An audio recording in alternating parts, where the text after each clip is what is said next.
no sign of Bara yet. Maybe he stood you up. I've never been stood up in my life. Someone has a high opinion of themselves. I'm just stating the facts. Sorry, that's... Switch off your transmitter. If you reach for your gun, one of my men will put a bullet in your skull. Transmitter's off. I don't plan on reaching for my gun unless you make it necessary. Once I have the information I need, I plan to leave. You will not be harmed. Perhaps you thought you could enter Rome under the radar. You almost did. But you broadcast your location. Eventually. I had to. You were my last lead. I'm here to find out what Halbech is doing in Rome and their ties to Al-Samad. And what led you to believe that Halbech has any interests in Rome or Al-Samad? Are you denying that either one is true? I do not believe you would have come here without evidence. And what makes you think that? You aren't here in an official capacity. You are operating under Alpha Protocol. Interesting. Considering the program's secret, I would have expected you to say traitor, unless you have insider knowledge. If you think you're the first to be abandoned by your government, you would be wrong. You are Michael Thornton, a veteran with an impressive record of solving seemingly impossible problems. I'm an operative now. After Saudi, I had to change my 5-year plan. I'm guessing you're here to confirm the file you have on me. Anything else you need to check? Reports place you as someone loyal to your country and who believes in carrying their missions through. Is that so odd? In today's day and age, yes. But not to me. And you were the one who crossed paths with a German mercenary in Moscow. Z. I get around, and she was a little insistent we get together. I am not surprised. She is a mercenary, but hardly professional, or discreet, it seems.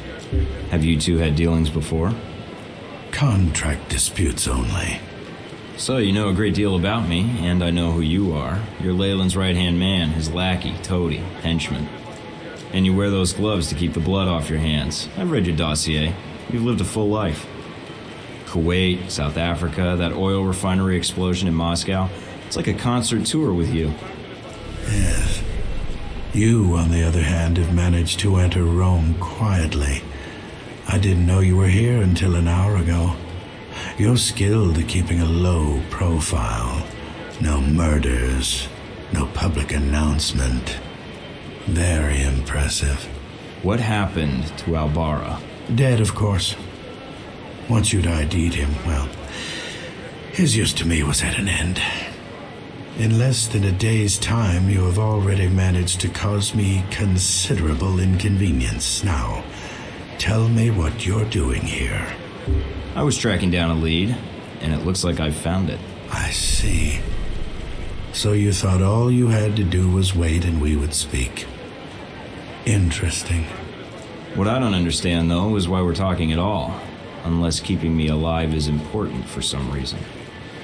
I have orders, and I am a cautious person. So am I, and I think we have room to negotiate. No, I am not authorized to make deals. Besides, I believe you have nowhere to go for help. In that situation, it is a rare man who goes to his enemy's door. So, yes, this is a social call. A warning. You have proven yourself capable, but pursuing this course of action will not serve you any longer. Go underground, hide, but stay out of our way. Or else what? Or people you care about will start to die. We know you've been in contact with one of your fellow agents. That contact will die if you persist, and then we will kill you. Those are your terms. Allow you to carry out your mission, and I stay out of the way. Yes. You realize I would be betraying my country. Yes, and that does not change my terms. I understand your feelings, and I encourage you to set them aside. So we're done here. I leave Rome, leave you to your plan, and that's it. Yes. What you do next is up to you, but there are only two immediate choices. Leave, you live. Stay, you die. You don't seem like the corporate stooge type. In fact, you seem like someone who doesn't take orders at all, especially from someone like Leyland. Are you questioning my loyalty? I am, but not in the way you think. I've read your dossier. From where I'm standing, it doesn't seem like Halbeck's any better than the governments that you've served with. In fact, they're like a government unto themselves, and if you think for a second that they give a rat's ass about their employees, then you're twice the fool. Do you seriously think they wouldn't leave you out to dry if they had to? Your attention to detail and history borders on obsessive. You may live through this after all. Leave Rome. If we see each other again, it will be the last time.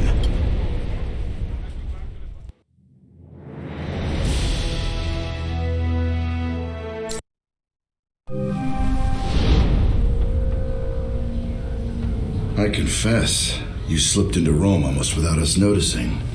You were even more difficult to track after that. Between Halbeck and local authorities, the locals were the tough ones. No matter. Mr. Marburg found you. That must have been a surprise, meeting up for lunch like that. When we talked, he had a lot to say about Halbeck and some suggestions about my involvement with your corporation. Really? I can rarely get 3 words from the man.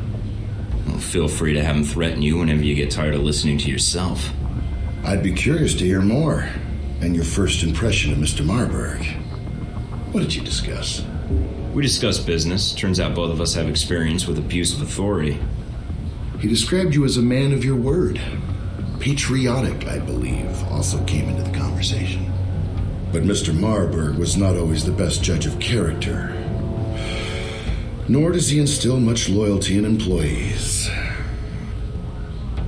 Speaking of which, this woman entered the picture not long after your meeting with Marburg. She was in our office in Rome. Madison, I believe. Yes. I always wondered, did you ever regret getting her into this? It wasn't my choice.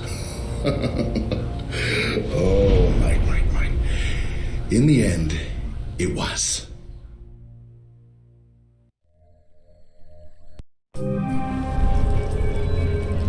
Mike, we may have a problem. The VCI employee I mentioned before, Madison, I think she's going to act. What do you mean, now? She's calling the operator and asking for you by name. She can't be working for Marburg, unless this is a trap. Who is she calling? The city directory. And maybe the police next. If she does... Can you intercept the call? Redirect it? What? Why? I want to know why she's looking for me. Okay, let me patch her through. Operator? Miss St. James? Hello? Yes, is this the operator? No, Miss St. James. This is Michael Thornton. Oh, thank God. Mr. Thornton, please, you have to listen to me. I don't believe we've met before. How do you know my name and why are you calling? I have reason to believe your life is in danger. I know it sounds crazy, but... You don't say. I don't want to discuss the details over the phone. This line may be tapped. She's a sharp one. But it's important I speak to you immediately. Is there someplace we can meet? Of course. I'll send you the address of a local restaurant. All right. I still have to hail a cab. I'll have one sent to your cross streets. Oh, okay. I'll see you soon, Miss St. James.